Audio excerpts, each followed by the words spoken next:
Let me first of all identify the two extremes that people drift to whenever we talk about the kingdom. There are two extremes that we are tempted to drift to every time kingdom is mentioned. The first extreme are those who become spiritists. Everything you say, they spiritualize it. It's as if they live in the spirit realm. That's an extreme. That's not really of God. It's an extreme. And the second extreme are the materialistic people. Every kingdom dimension you mention, they reduce it to materialism. If you call blessing, they are thinking car. If you call promotion, they are thinking office. These two dimensions are extreme position, and God fights them in every dispensation. If you take any of these extreme, you cannot walk with God. As beautiful as it may look that you are a spiritual man, if all you have is spiritism, you are not faithful. You are not favored of God. And if you are a material person, you don't even need explanation. Lust have taken over your operating system, and you are an enemy of God. These two extremes are not of God. In Luke chapter 12 verse 20, the Bible spoke of a rich man. He obeyed all the laws and principles of wealth creation.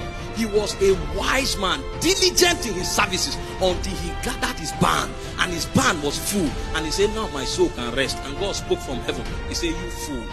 That's the extreme of materialism. You fool, tonight your soul will be summoned. The second extreme is for the super spiritual. The super spiritual that call everything spirituality. In Luke chapter 16, you study the book, the story of Lazarus. Lazarus was so spiritual that he was earthly useless. The moment Lazarus died, angels came quickly and mobilized him to heaven because of his blazing righteousness. Hallelujah. He was carried to Abraham's bosom. In a moment, he was already with Abraham. But on earth, he was useless. So he could not advance the kingdom. Remember, the Bible says, my kingdom through prosperity shall yet be spread abroad. Spiritism is not of God. Materialism is not of God. Now, the balance is not mediocrity. The balance is not in the center. The balance is not taking the average. The balance is the pattern that God himself sets in motion. There is an order called the divine order, and every generation must find the divine order. Jesus is the revelation of the divine order.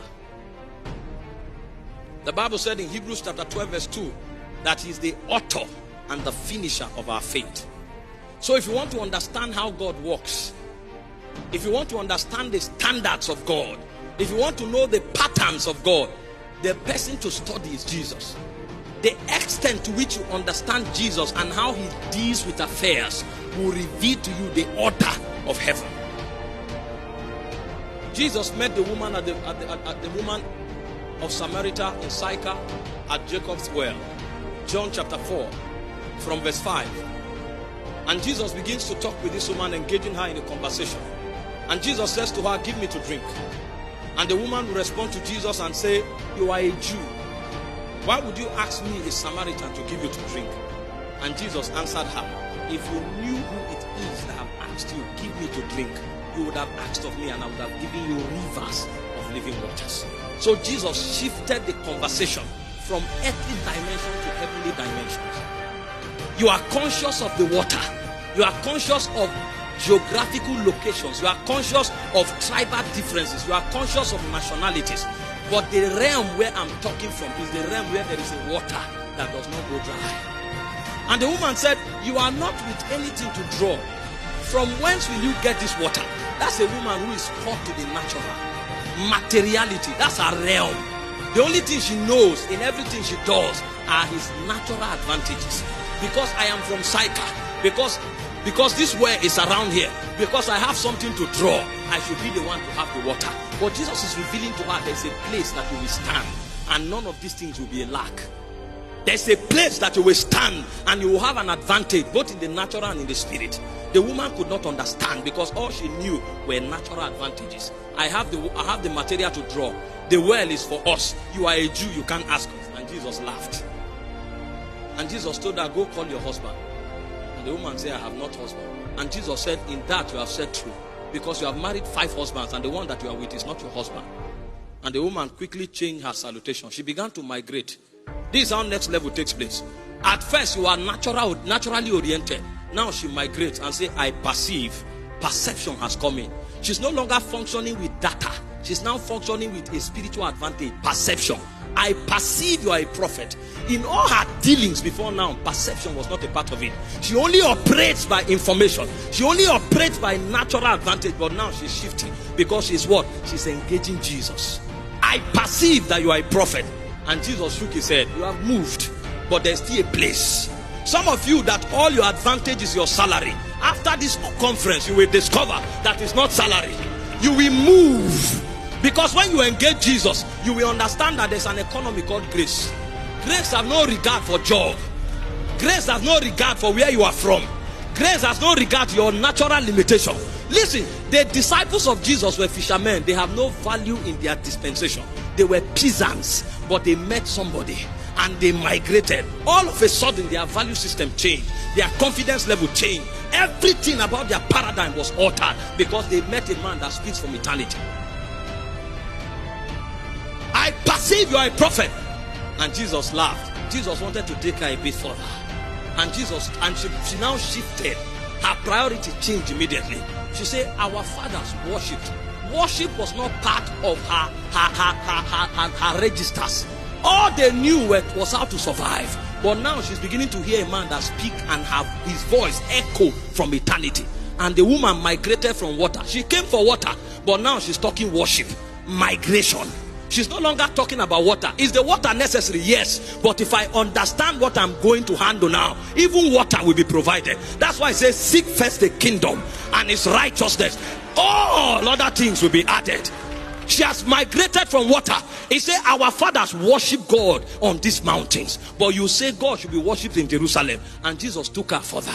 He said, a time comes and now is where true worshippers shall worship the Father in spirit and in truth. Why? Because you will no longer worship on the mountain, kingdom and its righteousness.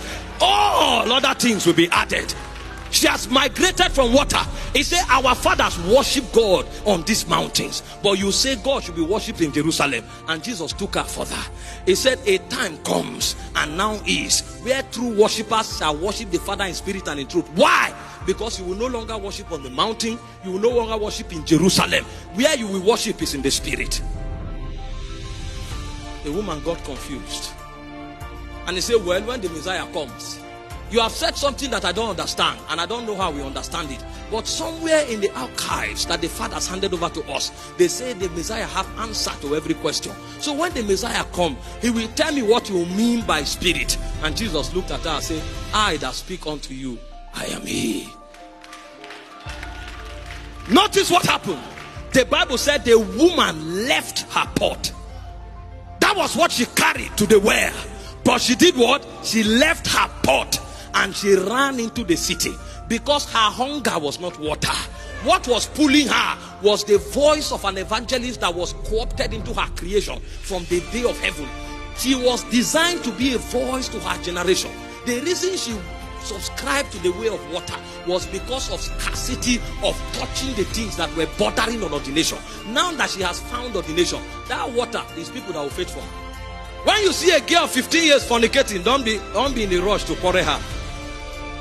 There is something she's responding to. Is the emptiness in her soul. When you see a man of 35 without purpose, don't be in a rush to even advise. Let me tell you, the matters that go about people's life, they are patterns orchestrated by spiritual intelligence. The reason somebody will continue in a life without value is because the predominant source of influence is vanity. If you can talk to the ordination of that person, you will see a harlot become an evangelist. Jesus didn't advise her about her husband. Jesus only spoke to her reality.